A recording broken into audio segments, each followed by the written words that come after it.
Hello అండి. Perfect సేమియా పాయసం కోసం ముందుగా సగ్గుబియ్యాన్ని గంట పాటు నానబెట్టి ఉంచుకోవాలి. ఈలోగా స్టవ్ పైన గిన్నె పెట్టుకొని అందులో పాలని యాడ్ చేయాలి. ఫుల్ క్రీమ్ మిల్క్ అయితే చాలా టేస్టీగా ఉంటుంది. ఒకసారి ఇలా మిక్స్ చేసుకున్నాక నానబెట్టుకున్న సగ్గుబియ్యాన్ని యాడ్ చేసేసి ఇవి మనకి ట్రాన్స్పరెంట్‌గా అయ్యేంత వరకు బాయిల్ చేసుకోవాలి.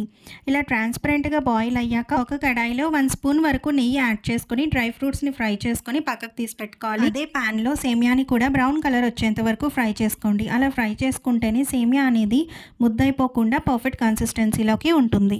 ఇలా ఫ్రై చేసుకున్న సేమియాని పాలల్లో యాడ్ చేసుకొని ఒకసారి మిక్స్ చేసుకున్నాక డ్రై ఫ్రూట్స్‌ని కూడా వేసేసి ఒకసారి కలుపుకున్నాక ఇలా పర్ఫెక్ట్‌గా చూపించినట్టు బాయిల్ అయితే ఈ టైంలోనే షుగర్ యాడ్ చేసుకోండి. ఒక కప్పు సేమియాకి 1.5 కప్పు షుగర్ కరెక్ట్‌గా సరిపోతుంది. అలానే లాస్ట్‌లో యాలకులని దంచుకొని వేసుకోండి. ఫైనల్‌గా స్టవ్ ఆఫ్ చేసేసి ఒక చిటికెడు సాల్ట్ అనేది యాడ్ చేసుకొని దించేస్తే ఎంతో టేస్టీగా ఉండే సేమియా పాయసం రెడీ అయిపోతుంది. బాయ్.